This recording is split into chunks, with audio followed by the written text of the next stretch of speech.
e Ele pisará os nossos inimigos. Amém? Então, ok. Podem sentar, por gentileza. Vamos lá. Em Jeremias, no capítulo 23, versículo 29, diz: Não é a minha palavra como fogo? Pergunta o Senhor. E como um martelo que despedaça a rocha? Essa palavra foi a palavra de segunda-feira. Essa palavra, na própria segunda-feira, antes do culto começar, inclusive, já tinha me decidido que eu ia falar sobre a língua novamente. Que eu ia falar sobre o poder das palavras. E como as pessoas, elas, parece que o que é simples de se fazer se torna tão grande, tão difícil muitas vezes. É simples você falar com o problema que está te afligindo, que está te machucando, que está fazendo você ver as coisas de uma forma bagunçada, que faz você temer. É simples você falar com um problema. É simples você ter uma situação diante de você e você declarar o contrário. Aí você vai falar para mim, não, simples é você estar vendo e você falar o que você está vendo. Mas o que aquilo causa em você? Tem problemas que a gente pode evitar. Tem sentimentos que a gente pode evitar. Tem sentimentos de tristeza, inclusive, que a gente pega com as próprias mãos. A gente sabe que se a gente ver alguma coisa, ou assistir alguma coisa, ou ouvir alguma coisa, aquilo vai magoar. Mas a gente insiste em fazer, em assistir, em ver. Pode ser um vídeo, pode ser um filme, pode ser uma música. Por isso que todas as vezes quando alguém me pergunta, ouvir música do mundo é pecado? Na Bíblia não diz que é pecado. Mas o entendimento que nós temos é o quê? A música, ela traz memória, ela traz sentimentos. Quando você escuta uma música lá de trás, antiga, pode ser do mundo mesmo, essas músicas aí, ela traz um sentimento para você. Ela traz uma lembrança para você. Às vezes você ouve uma música, ela te dá tristeza. Porque você começa a ouvir a música, aquilo vai alimentando aquilo que você está sentindo. Aí, porque tem músicas realmente que parece que quando você escuta, parece que elas foram escritas para a gente. Assim, a letra dela é a nossa vida. E aí você se identifica com aquela música e aquele sentimento de tristeza toma você por inteiro.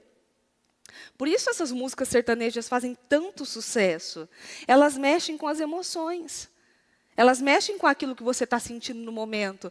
Então, música de traição, música de amores que foram rompidos, que não deram certo e tal. Quando você escuta aquilo, e às vezes você viveu uma situação parecida, você alimenta aquilo dentro de você. E tem coisas que não são para nós. Se aqui, principalmente agora no propósito, dos 52 dias, tem que se manter focado. Nós estamos aprendendo, e já aprendemos, como fez Neemias, que ele estava num grande projeto, ele não podia parar. Por que às vezes a gente para do nosso projeto, da nossa construção, para dar ouvidos para o que está errado, para ouvir o segundo, o terceiro, o quarto, que traz uma notícia ruim?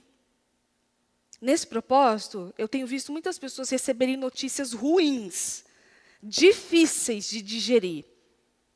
A minha orientação é sempre a mesma. Não dê ouvidos para isso. Não vá mais a fundo. Tem pessoas que parecem que elas gostam de ir mais a fundo para sofrer mais um pouquinho. Aquela dorzinha ali.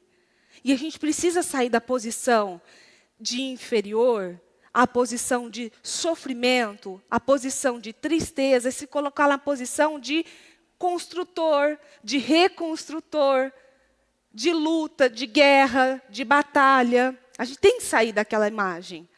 A imagem da mulher que foi traída, a imagem da pessoa que foi demitida, a imagem da família que está bagunçada, a imagem da falta de dinheiro. A gente tem que sair dessa imagem e se colocar na imagem e diante da situação que você sabe que você vai viver. Porque se Deus falou, vai acontecer. E isso é uma regra que todo mundo tem que acreditar como a vida. Como eu falei no culto passado, é como uma lei espiritual. Essa é a lei espiritual. Se o Senhor falou, vai acontecer. E ponto. Não tem, mas e se? o único que tem o poder de impedir o Senhor de cumprir a promessa dele na sua vida é você. Sou eu. Eu sou a única que posso impedir ele de trabalhar em mim, na minha vida. Então, aqui começando por Jeremias, no versículo 29, não é minha palavra como fogo? Pergunta o Senhor. E como um martelo que despedaça a rocha? Essa palavra, quando ele diz como um martelo que despedaça a rocha, a palavra do Senhor tem o poder de quebrar as situações mais duras, de quebrar as situações mais difíceis. Ainda que você olhe para a sua situação e fale, não tem situação mais difícil que a minha. Tem. Sempre tem uma situação mais difícil. E a palavra do Senhor tem o poder de quebrar as situações mais difíceis, as opressões mais fortes, as situações mais complicadas pela palavra. E a palavra do Senhor. Quando o Senhor libera uma palavra, acabou. E quem acompanhou a palavra de segunda, percebeu que a palavra de segunda casou com o programa de segunda. O programa de segunda-feira falou a mesma coisa que a palavra do culto de segunda-feira. E para quem aqui não sabe, a bispa já disse isso, os programas são gravados um mês antes. A bispa tem um mês de antecedência de programa.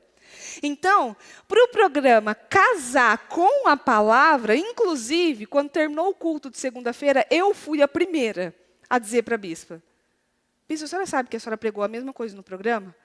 Ela falou, não acredito. Eu falei, pregou. A mesma coisa. Nem ela sabe o cruzamento das palavras. E quando Deus faz isso, é porque Deus quer dar um recado. Com certeza, as palavras vão se casando. Terça-feira, lá vem o programa de novo, falando da boca, falando da língua. Não é à toa. Às vezes a gente dá mais força para a nossa língua, para o que a gente fala, do que o que Deus tem falado. Às vezes a gente dá mais crédito para alguma coisa que alguém falou na rua, fora, alguma pessoa que não tem nada a ver com a fé, inclusive, do que a palavra do Senhor falou. Eu já vi gente acreditar em coisas de pessoas que falaram que ia acontecer. Quando a pessoa disse que ia acontecer, ela acreditou. Mas quando a palavra saiu do altar e disse que ia acontecer, ela ficou em dúvida. Mas quando alguém que não tem nada a ver com a fé diz, não, vai acontecer por isso. Parece que a pessoa pega aquilo assim com força. Ah, agora fulano falou, vai acontecer. A gente tem que pegar com força o que Deus fala, não o que outra pessoa fala. A gente tem que pegar com força o que sai do altar. Ou aquela palavra que você abre a Bíblia e saiu para você. E você sabe que aquela palavra é para você. Não existe um problema, qualquer situação que você traga para mim, se você um dia chegar para mim e falar assim, mas você não conhece o meu problema, deixa eu te contar o meu problema. Não existe um problema sequer que resista ao nome do Senhor Jesus. Não existe. Não há nada que não se dobre diante do nome de Jesus. Pode não ser na hora, mas vai dobrar. O nome, toda vez que a gente fala, vai acontecer em nome de Jesus, a gente tem que parar de se acostumar com as coisas que nós falamos. Tem que falar aquilo com força, vai acontecer em nome de Jesus, o nome de Jesus, o nome sobre todo nome é o nome de Jesus, então vai acontecer em nome de Jesus. Você tem que falar sobre a sua situação, vai acontecer sim em nome de Jesus, porque não há problema que resista o nome de Jesus. Não há situação, não há sonho que não seja realizado, que resista ao nome do Senhor Jesus. Aquilo pode ser um desejo. Ah, mas eu vou viver isso em nome de Jesus. São declarações, são plantios, os plantios de fé. Quando a bispa explicou, eu já conhecia esse estudo, mas o estudo da plantaçãozinha lá do arroz, que um cresceu lindo, com declarações poderosas, e o outro minguou. Eu já conhecia isso. E isso é muito profundo, porque se você parar para analisar, alguém aqui deve conhecer alguém que um dia descobriu que estava doente, e a partir dali, minguou. Deu um poder para a doença. Até a pessoa descobrir, Ela era uma pessoa, ela estava ótima, ela fazia as coisas, ela fazia as atividades dela, ela tinha força e tal. Tem pessoas que eu já acompanhei, que eram pessoas assim, ativas, que trabalhavam, de repente recebeu um diagnóstico. Câncer, tal, tal, tal. 3 meses a pessoa não aguentou. Aí você fala para mim, mas era muito agressivo? Não, mas a pessoa tomou posse daquilo. Você está com câncer, é verdade, estou com câncer, eu tomo posse, é verdade. E aquilo vai tomando o corpo dela, vai tomando a força dela, ela vai minguando e ela não aguenta. Qualquer tipo de diagnóstico que chega a você, principalmente médico, se você tomar posse daquilo, aquilo vai acontecer realmente. Que seja feito conforme a sua fé. No que você acredita, então? Quando o médico diz para você, tem alguma coisa aí. É verdade, tem mesmo. E agora? Tem, e agora? Aí, tem alguma sensaçãozinha no corpo? É por causa daquilo. Aí tem alguma dorzinha de cabeça? Tá vendo? Já tá acontecendo. Então, aquilo vai dominando a pessoa vai... Tem um estudo, inclusive, que diz isso. Que quando as pessoas não sabem que estão doentes, elas vivem normalmente. Quando elas descobrem que estão doentes, elas murcham, elas minguam. A maioria falece, a maioria não resiste. Porque tomou posse do diagnóstico. Não acredita que o Senhor Jesus levou sobre si todas as nossas enfermidades na cruz do Calvário, porque é isso que a palavra diz. Acredita que quando o médico sentou na frente dela e disse, você está doente, você tem uma enfermidade? É verdade. Mas Jesus levou sobre si, então, mas o médico disse que eu tenho isso. Então, eu tenho. O problema não é a enfermidade. E eu nunca diria que assim, não trate a sua enfermidade, porque eu não sei quais são as enfermidades. Cada um sabe da sua fé. Cada um sabe do seu histórico, do seu relacionamento com Deus. Cada um sabe o que tem que fazer. E a medicina, muito útil, nós precisamos da medicina.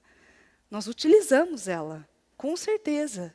Mas a medicina não existiria sem o nosso Deus. E a medicina é limitada, ela vai num ponto. Dali... Tem coisas não, tudo, na verdade, é fé. É você crer e utilizar da fé. E das declarações. Tomar posse daquilo ao contrário. Veja aquilo ao contrário.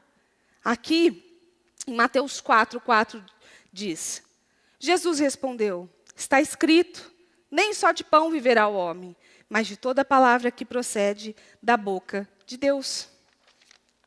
Usar a palavra declara cura. Quando você usa a palavra, traz libertação, traz vida. A vida é a palavra do Senhor. Quando você declara que o seu dia vai ser abençoado, o seu dia vai ser abençoado.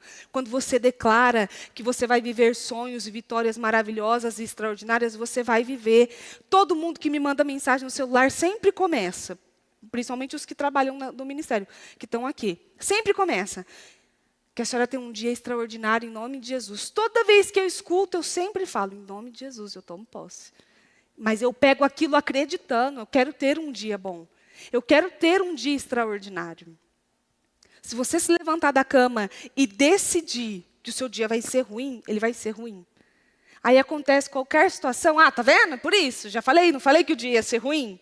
Eu não falei que o dia ia ser difícil? Ao invés de quebrar, não, eu vou ter um dia abençoado. Eu vou ter um dia maravilhoso. Não, não é isso que eu creio. Sabe aquela ligação que vem, às vezes, no meio do dia para te perturbar?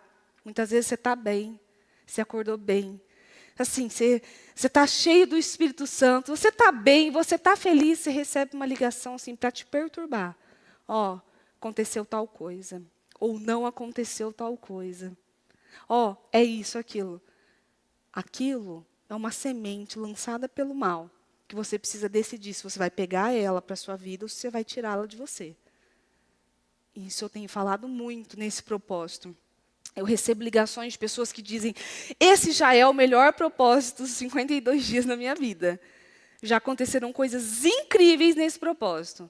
Também recebo ligações de pessoas que dizem, eu nunca enfrentei tanta luta como nesse propósito. Existe. E o diabo trabalha com força para que os propósitos não sejam cumpridos, para que os sonhos não sejam realizados. Ele trabalha com força. Quem tem o poder de bloquear ele somos nós. Aqui,